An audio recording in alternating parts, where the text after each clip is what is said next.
बिस्मिल्लाहिर्रहमानिर्रहीम। सही बुखारी हदीस नंबर 1।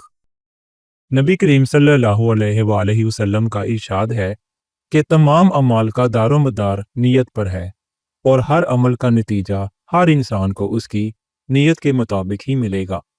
बस जिसकी हिजरत तर्के वतन दौलत दुनिया हासिल करने के लिए हो या किसी औरत से शादी की गर्ज हो, बस उसकी हिजरत इन्हीं चीज़ों के लिए होगी जिनके हासिल करने की नीयत से उसने हिजरत की है।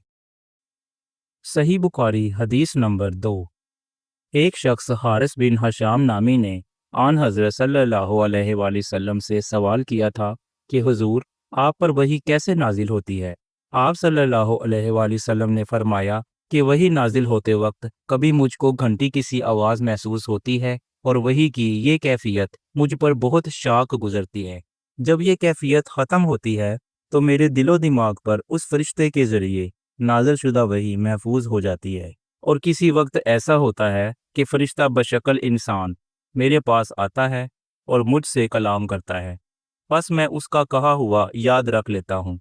हज़रत आयशा रज़ियल्लाहु अन्हा का बयान है कि मैंने सख्त कड़ाके की सर्दी में आन हज़रत सल्लल्लाहु अलैहि वसल्लम को देखा है कि आप सल्लल्लाहु अलैहि वसल्लम पर वही नाजिल हुई और जब उसका सिलसिला मौकूफ़ हुआ तो आप सल्लल्लाहु अलैहि वसल्लम की पेशानी पसीने से शराबूर थी।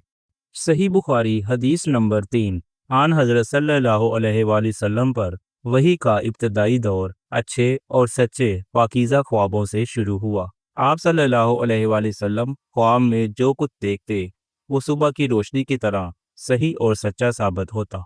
फिर मन जानब कुदरत आप सल्लल्लाहु अलैहि वसल्लम तन्हाई पसंद हो गए और आप सल्लल्लाहु अलैहि वसल्लम ने गारे हिरा में खलवत नशीनी इख्तियार फरमाई और कई कई दिन और रात वहाँ मुसलसल इबादत और याद इलाही वो ज़िक्र फ़िक्र में मशगूल रहते।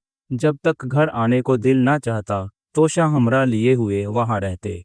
तोशा ख़त्म होने पर ही अहलिया मोहतरमा हज़रत खतीजा रज़ियल्लाहु अन्हा के पास तशरीफ़ लाते और कुछ तोशा हमरा लेकर फिर वहाँ जाकर खलवत गज़ीं हो जाते। यही तरीका जारी रहा यहाँ तक कि आप सल्लल्लाहु अलैहि वसल्लम पर हक़ मुनकशिफ हो गया और आप सल्लल्लाहु अलैहि वसल्लम गारे हिरा ही में क़याम पज़ीर थे कि अचानक हज़रत जिब्राईल अलैहिस्सलाम आप सल्लल्लाहु अलैहि वसल्लम के पास हाजिर हुए और कहने लगे कि ए मोहम्मद पढ़ो। आप सल्लल्लाहु अलैहि वसल्लम फरमाते हैं कि मैंने कहा कि मैं पढ़ना नहीं जानता। आप सल्लल्लाहु अलैहि वसल्लम फरमाते हैं कि फरिश्ते ने मुझे पकड़कर इतने ज़ोर से भींचा कि मेरी ताकत जवाब दे गई। फिर मुझे छोड़कर कहा कि पढ़ो। मैंने फिर वही जवाब दिया कि मैं बड़ा हुआ नहीं हूँ। उस फरिश्ते ने मुझको निहायत ही ज़ोर से भेजा कि मुझको सख्त तकलीफ़ महसूस हुई। फिर उसने कहा कि पढ़। मैंने कहा कि मैं पढ़ा हुआ नहीं हूँ।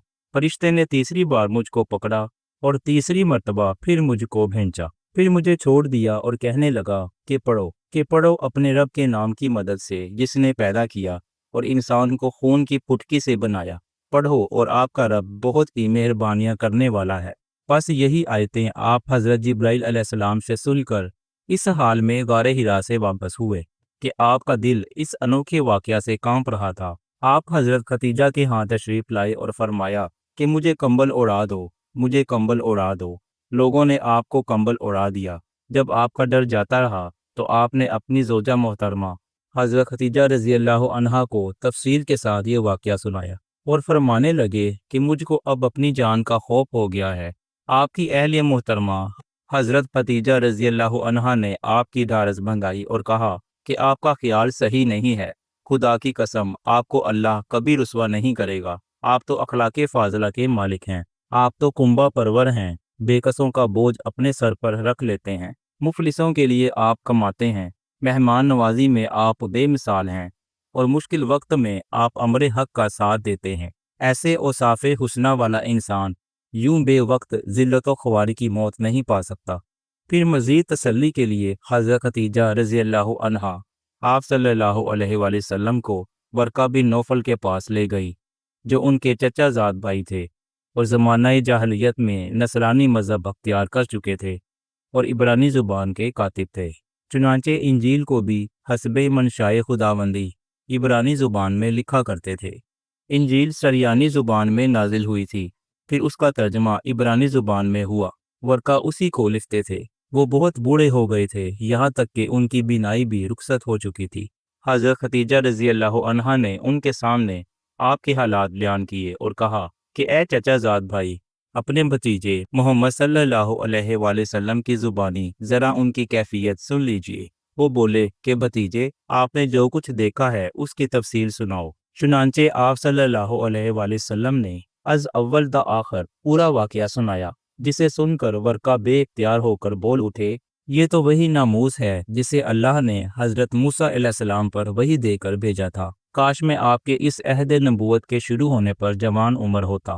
کاش میں اس وقت تک زندہ رہتا جب کہ آپ کی قوم آپ کو اس شہر سے نکال دے گی۔ رسول کریم صلی اللہ علیہ وآلہ وسلم نے یہ سن کر تعجب سے پوچھا کہ کیا وہ لوگ مجھ کو نکال دیں گے، حالانکہ میں تو ان میں صادق و امین مقبول ہوں۔ ورقہ بولا، ہاں یہ سب کچھ سچ ہے، مگر جو شخص بھی آپ کی طرح امر حق لے کر آیا، لوگ اس کے دشمن ہی ہو گئے ہیں۔ اگر مجھے آپ کی نبوت کا وہ زمانہ مل جائے تو میں آپ کی پوری مدد کروں گا۔ مگر ورقہ کچھ دنوں کے بعد انتقال کر گئے۔ پھر کچھ عرصہ تک وحی کی آمد موقوف رہی۔ صحیح بخاری حدیث نمبر 4۔ آپ صلی اللہ علیہ وآلہ وسلم نے وحی کے رک جانے کے زمانے کے حالات بیان فرماتے ہوئے کہا کہ ایک روز میں چلا جا رہا تھا کہ اچانک میں نے آسمان کی طرف ایک آواز سنی، اور میں نے اپنا سر آسمان کی طرف اٹھایا، کیا دیکھتا ہوں کہ وہی فرشتہ جو میرے پاس غار حرا میں آیا تھا، وہ آسمان و زمین کے بیچ میں ایک کرسی پر بیٹھا ہوا ہے۔ میں اسے ڈر گیا، اور گھر آنے پر میں نے پھر کمبل اوڑھنے کی خواہش ظاہر کی۔ اس وقت اللہ تعالیٰ کی طرف سے یہ آیات نازل ہوئیں، اے لحاف اوڑھ کر لیٹنے والے، اٹھ کھڑا ہو اور لوگوں کو عذاب الہی سے ڈرا، اور اپنے رب کی بڑائی بیان کر، اور اپنے کپڑوں کو پاک صاف رکھ، اور گندگی سے دور رہ۔ اس کے بعد وہی تیزی کے ساتھ پے در پہ آنے لگی۔ صحیح بخاری حدیث نمبر 5۔ رسول اللہ صلی اللہ علیہ وآلہ وسلم نزول قرآن کے وقت بہت سختی محسوس فرمایا کرتے تھے، اور اس کی علامتوں میں سے ایک یہ تھی کہ یاد کرنے کے لیے آپ اپنے ہونٹوں کو ہلاتے تھے۔